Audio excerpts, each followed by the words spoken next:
من میوانێک هەیە بەڕێز سامان سوورانی چاودێری سیاسی شارەزاد کاروبارێ عێراقێدا. بەڕێز سوورانی بەخێربێ. سڵاو لێەوە. چۆن دەڕوانی ئەو ڕۆژەی ئێستا لە عێراقەیە لە بەغدا؟ ئەو ڕۆژەی ئێستا بەڕاستی وەرچارخانێک لە ڕووداوەکان بەوەی کە پاش ئەو بڕیارەی حائیری لە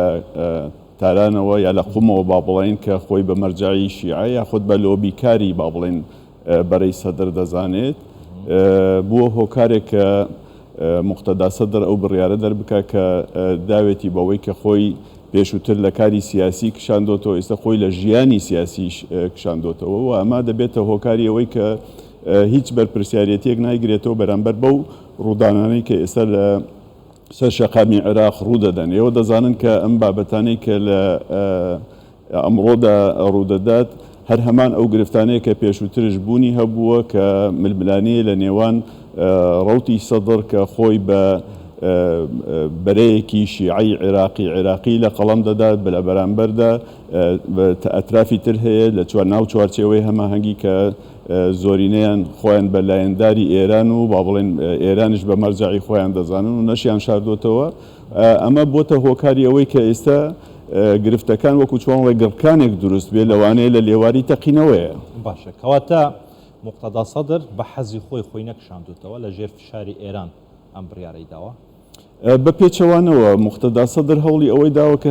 هیچ کاتێک لە ژێر فشاری ئێراندا نەبێت ئەو لەو کەسانەیە کە با بڵێن زیاتر کراوەیە بەرامبەر بە وڵاتانی عەرەبی و بەرامبەر بە وڵاتانی کەندا و گەڕانەوەی سەروەری بۆ عێراق کە لە پێشە بەو شێوەیە کە نەبووە. ئەوەی کە مقتەدا سەدر کاری بۆ کردووە ئەوەیە کە هەوڵ بدرێت زۆرینەیەکی سیاسی لە عێراقا ڕوو بدات ئەوەی کە ئێوەش لە کرۆنۆگرافیەکەی کە پێشکەشتان کرد وەکو ئینفۆگراف با بڵێن باستان لێوەی کردووە بابەتێکە کە کەڵەکە بووە بنبەستەکان بنبەستی سیاسی بوونەوە پرۆسی سیاسی بەو شێوەیە کە هەیە مقتەدا سەدر پێی وایە ئەو بەرپرسیار نییە لەوەی کە لە ئەمڕۆ بەدواوە ئەو هەڵانەی کە لە ڕابردووە شیعەکان کردویانە بەردەوامی لەگەڵا بێت و مەبەستێتی کە ویژدانی سیاسی خۆی ئاسوودە بکە بەوەی کە خۆی لەو بابەتە بکشێنێتەوە و بەرپرسیارەتی سەکەوتۆ سەر ئەو لایەنانی تر کە بەردەوام من لەوەی کە مەبەستیانە دانیشتنی پەرلەمان بکرێ مەبەستیانە دووبارە حکوومەت پێک بهێننەوە مەبەستیانە بەو شێوەیە کە لە ڕابردووە ڕوویداوە لە پاش 2023 بەو هەموو هەڵانەی کە هەبووە با بڵێن بەردەوامی خۆیان هەبێت ئەمەش وای لێ کردووە کە ئەمڕۆ ئەتوانین بڵێن شەقامی سیاسی و شەقامی تووڕەی با بڵێن جەماوەری لە عێراقا زیاتر لایەنداری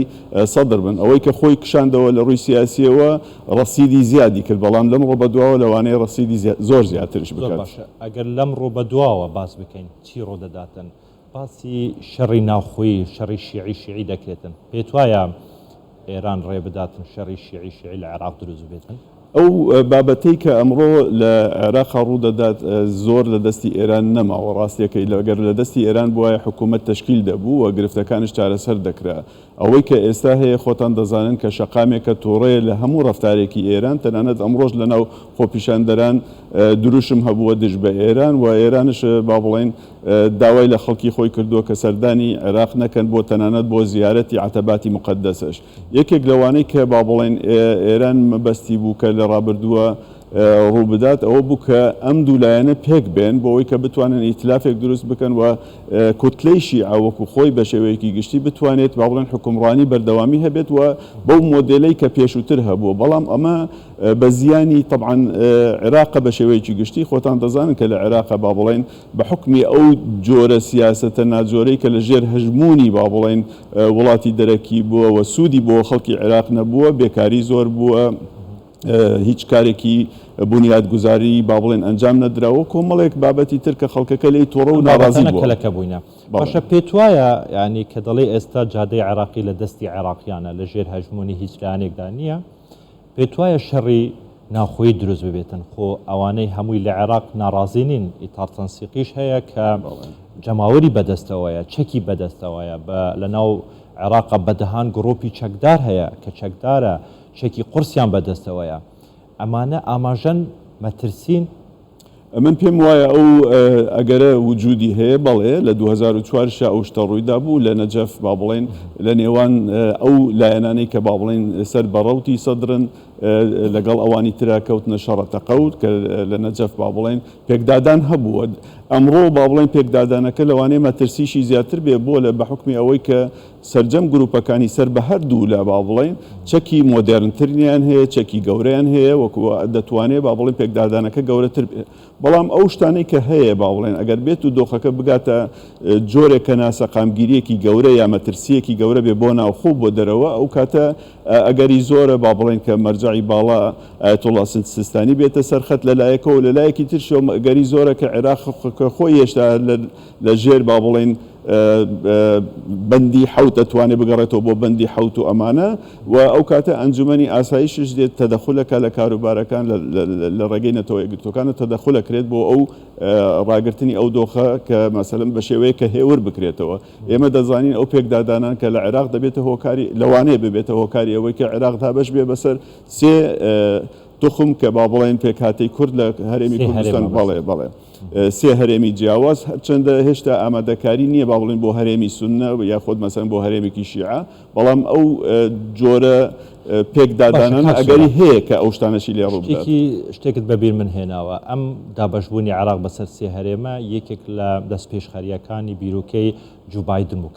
ئەو کاتی سیناتور بووە هەڵا نەبم ئێستا خۆی لەسەر حکومە سەرۆکی ئەمریکا پێت وایە ئەمریکا هەوڵ بداتن ئەم سینارویە جێبەجێ بێتن لە عێراق یاخۆت چارەسەرە عیلاجە بۆ عێراق؟ من پێم وایە ئەمڕۆ ئەمریکا بە حەزەرەوە مامەڵە لەگەڵ هەموو جوڵەکانەکە لە ناوچەکە لەبەرەوەی ئەمریکا مەبەستیە با بڵێن قەوارەی هێزی خۆی بۆ شوێنی تر بەکاربێنێ. ئێمە دەزانین لە پەراوێزی ئەو جەنگەی کە لە نێوان رووسیا و ئوکرانیا هەیە گرفتی گەورە با بڵێن دروست بۆ هاوپەیمانیانی ئەمریکا مەسەن کێشەی وزە هەیە لەلایەکی ترەوە تەنینی چینی با بڵێن هەژمونی هەیە لە ناوچەکە و لەوانەیە مەسەن کێشەی تر لەگەڵ تایوانە دروست بکات. ئەمانە وەکو چۆنەڵێ دوا لە ئەمریکا ناکات کە بەسەرەن هاندەر بێ لێرە بە شێوەیەکی ڕاستەوخۆ دەست پێشخەری بکات عێراق وڵاتی ئازادکراوی ئەمریکایە. زۆر ڕاستە زۆر دروستە. ئێمەش پێمان وایە کە ئەمریکا عێراقی بە هەند وەرگرتووە بە گرنگی دەزانێەوە ئەمەش بۆتە هۆکاری ئەوەی کە عێراق بەشدار بێت لە لوتکەی جەددە لەوێ لەگەڵ جۆ بایدن چاوپێکەوتن ئەنجام بدات و لە هەمان کاتیشە ئەجندەی ئەمریکا ئەوەیە کە ئەبێ ئەم دۆخی هێور بکرێتەوە هەر ئەمڕۆ باڵێزخانەی ئەمریکا با بڵێن بەیاننامەیەکی دەرکردووە کە داوای هێورکردنەوە دەکات لە لایەکی نییە بەیاننامەکەی ئەمریکا بەیاننامەیەکی مەتاتیە یعنی گشتیە چارەسەری تێدا نیە بوونی عیلاجی تێدا نیە. خۆی عیلاج ئەوان وایان پێ باشە کە عیلاجەکە لە ناو خۆی عێراق بێت. عێراقیەکان دەبێت خۆیان کێشەکانی خۆیان چارەسەر بکەن. عێراق وێرانە ئەو قسەی ڕاستە بەڵام ئەو وەزعی کە لە عێراق وێرانە بە هۆکارەکەی هەژمونی دەرەکیە. ئێوە دەزانن کە مەسەن لە عێراقا سەروەری نەبووەوە کە تۆ سەروەریت نەبێت ناتوانانی با بڵێن چارەنووسی خۆت بەدەستی خۆت بێت و بتانی وەکو چۆنەڵێت تەواوی ئەو داهات و سوودانەی کە هەیە لە پێناوی بنیاد ژێرخان و لە پێناوی توانای مرۆیی بەهێز بکەیت و ئەمانە و خەڵکەکەتی تیا ئاسوودە بکەیت. ئەمانە هەمووی هۆکارن کە بۆتە ئەوەی کە ئەمڕۆ عێراق خۆی لە ناو ململە مەبەستم جەماوەری عێراقی کتۆڕەیە کە لە ناو ململانێکەیە. من پێم وانە کە لە ڕێگەی با بڵێن هەڵبژاردنەکان شەوە کێشەکان چارەسەر بکرێت ئەگەر چارەسەری ڕیشەی نەدۆزرێتەوە بۆ ئەو کێشانەی کە لە عێراقا هەیە. کاکسوان لەوانەیە خەڵکانێک کە من و تو ئێستا دەیبینن ئاگەی لە گفتوگوەکەی من و تو بێتن پرسیاری ئەوە کە بڵێ چارەسەر چییە لە کاتێکدا مقتەدا سەدر خۆی لە ژیانی سیاسی کشاندەوە ئیتار تەنسیقیش لەولا بێدەنگە خەڵک ئەمانەیان ناوێتن سەرکردەکانی ئیتار تەنسیقییان ناوێتن کەواتە چارەسەر چییە کێ دەبێتە فریاتڕەسی بەغدا فریاتڕەسی عێراق بۆ ئەوەی ئاوێک بەم ئاگرەدا بکێت. فریادڕەس ئەو کەسانەیە کە با بڵێن بەرپرسیارەتیان لە ئەستۆ بووە لە ڕابردووە لە ماوەی ئەم 18 ساڵەی کە حکومڕانیان کردووە ئەوانە دەبێت دەستبەرداری ئەو خواستانە بن کە بە زۆر دەیانەوێت دەسەڵات بگرنەوە دەست ئەوان دەرفەتی زێڕینیان لە پێش بوو کە ببن بە ئۆپۆزیسیۆنێکی زۆر باش و نەبوون و لە هەمان کاتە بوون بە بنبەست و بە ڕێگر لە بەردەم ئەو زۆرینە نیشتمانی کە هەوڵیدا با بڵێن عێراقێکی نوێ دروست بکە بەرپرسیارەتی لە ئەستۆ بگرێت کار بکە بۆ چاکسازی کار بکە بۆ بنبڕکردنی گەندەڵی بەڵام ئەمە ڕووی نەدا ڕاستیەکەی بۆیە لە ئێستاشتا ئەوە دەتوانێت شەقام بێت کە فشار بخاتە سەرنەوە ئەم منزومە سیاسێکە لە عێراقەیە بەخۆیان بچێتەوە یاخۆت هەر منزومەکە وەکو پێکهاتەیە هەڵبوەشێدێنێتەوە حکومڕانیەکی نوێ و مۆدێرن لە عێراقا بەرجەستە بێت. مقتەدا سەدر وابزانم 48 ساعت پێش ئێستا توێتێکی کرد 72 ساعتی دالانە سیاسەکان گوتی ڕازیم لەگەڵتان دادەنیشم بەڵام دەبێت هەمومان لە کای سیاسی خۆمان بکشینەوە. بۆ چاوەڕێی نەکرد بەڕای تو تا کاتەکەی تەوابێتن لە ناکاو ئەو بڕیارەیدا؟ من پێم وایە ئەو بڕیارەی کە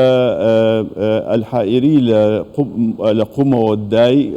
وەکو چۆنەڵێت تەقینەوەیەک بوو بەرامبەر بە مقتەدا سەدر چکۆ لەو ڕێگەی ئەوە کە ئێوە دەبێ وەلای شیعە با بڵێن بە شێوەیەکی گشتی ئەوانی کە سەر بە سەدرن ومانە بۆ